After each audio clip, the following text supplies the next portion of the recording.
got a sad announcement. Foolsy, as everyone used to call me in my drinking days, he's dead and buried. And before we get into the money, here's a few of Foolsy's best bits.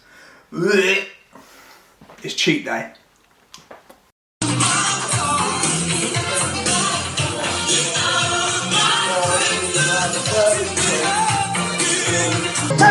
Step outside and I see it's a light. I get real high and out into the town, my love, but still it ain't no.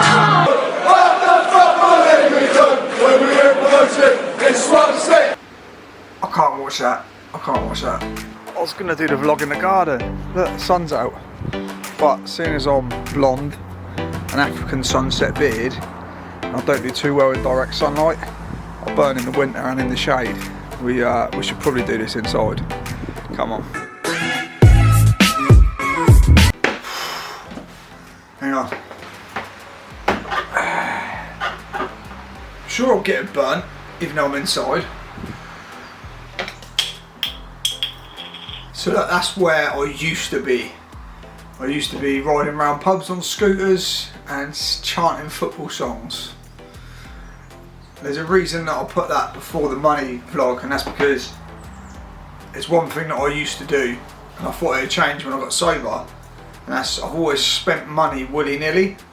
Willy-nilly. I have always been very good at earning money. I had 2 paper rounds at 13. I've always been a grafter and an earner. And I had my brickwork company and I was earning. But on the flip side of that, I've always been very, very good at spending expensive trainers, clothes, holidays, whatever it may be. What I do know is that my relationship with money is not as it should be, and that's quite a big thing to say. You know, I think people nowadays would rather talk about their intimate relationship with their partner than talk about their bank balance and where they're at and if they're struggling or whatever else with money. And so this week I've addressed it head on, and that's big for me as well, because for years and years I've just buried my head in the sand and ignore it. I'd ignore what I was spending, and I'd just spend it. Yeah, we'll eat out. Yeah, I'll get them trainers. Yeah, we'll go on holiday. Yeah, we'll buy that. And there was no balance sheet. There was no what's coming in, what's going out. And luckily, there was more coming in than there was going out. So I was alright. But that was probably more luck than judgment. We have to have little cool down breaks, and I feel like I need to really grip hold and get hold of what comes in and what goes out, especially now we're in a massive step back career wise and financially. Sometimes you have to take a step back to go forwards, and that's exactly what I'm trying to do. 1 step backwards, 2 steps forward. However, with taking a step back career wise, it also means you take a massive step back financially, and I'm not sitting there saying I'm broke, I'm not. But I know that if I do not address this situation and my relationship with money, you know, that's potentially on the cards, do you know what I mean? And that's definitely not what I want to do. I want to own properties again, I want to invest, I want to have businesses and make sure my kids are financially secure, you know. I can't do that until I address this situation that I have around money. So if you dislike your job, you're fixing yourself externally by buying nice cars, buying you know, bigger house, whatever else. Like, that's a recipe for disaster, because what's going to happen is you're going to have all these outgoings and you're going to have to go back to this job that you don't like and you don't enjoy to pay for this stuff that you don't really need. And that's why it's happening. A lot of people are in this cycle of, you know, we'll buy that to fix us and then we'll go back and do this job that we hate to pay for this stuff that is supposed to fix us, but it's not going to. If you're looking to be fixed by external things like cars, houses, holidays, clothes, whatever, it's not going to work, because next year there's a new car out. You know, there's when you earn more money. Oh yeah, we need a bigger house.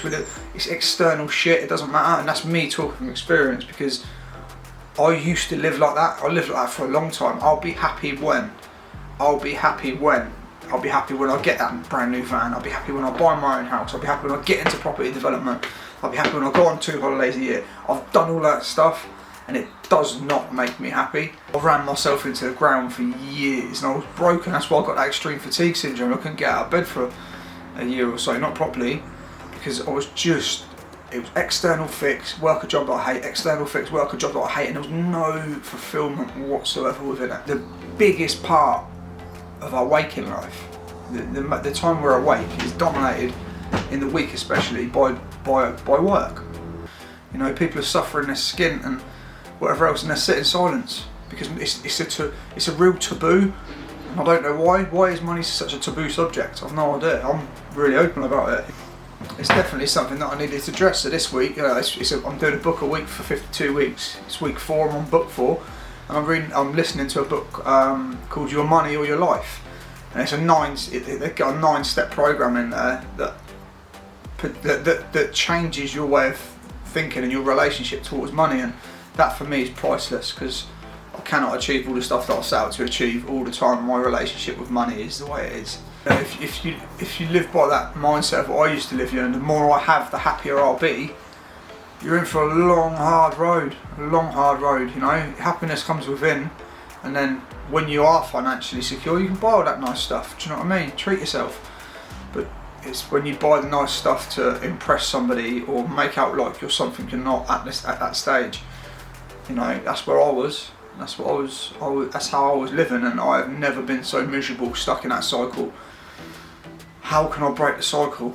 It's such a difficult thing to do, really difficult. And again, that's coming from experience, because I've done it and I'm still going through it. And the only way to break that cycle is to be honest and to talk to people and say, look, you know, I'm not happy, or we're in this situation financially. Burying your head in the sand will get you absolutely nowhere. Trust me, I've done it. It just gets you in more debt. And, you know, I used to get parking tickets and laugh at them. I ain't paying that. But yeah, part of this journey is that I've got to address stuff like that and deal with it head on. You know, why don't they teach us in schools? Why do they teach you algebra in school, but they don't teach you about how to manage money and your relationship with money? And how many hours have I got to work to pay for that car? How many hours have I got to work to pay for this house? How many hours have I got to work? Like, this is your life. And hours, your life is this. I said it in last week's vlog. This isn't a dress rehearsal. Your hours of your life are so precious. If you're going to work a job that you dislike to pay for something that you don't really need, and it's going to take you X amount of hours to pay that thing off, what's the point? What is the point? You're not going to find happiness in things and stuff. Temporarily you will, but long term, the material stuff won't make you happy. We live in a society where people judge people on what they earn and their paychecks. You know, they say, oh, where do you work? Oh, right, what do you drive? Oh, okay, and where do you live? Working out what road it is and whether it's a big house or a small house. That's how people judge people nowadays. And it's not, oh, but are you happy? When does someone ever ask you that? When does someone ever say, oh yeah, but are you happy? You happy? Are you alright? Are you okay? It's never, it's oh okay, yeah, so, oh, where are you going on holiday this year? Oh, okay, so, well, you know, what are you doing? Where are you going? It's just materialistic shit, and that's how people judge other people. It's terrible. It's absolutely terrible. It really gets my back up. Who cares what someone drives? You know, you could drive around in a nicest sports car, but it could be on finance, it could be skint, and that's exactly what this vlog is about. Material stuff will not get you happiness. You know, we all want to be financially secure. We all want our kids to be financially secure, and we want nice holidays, and that's part of the plan. But making myself broke for that stuff is not part of the plan.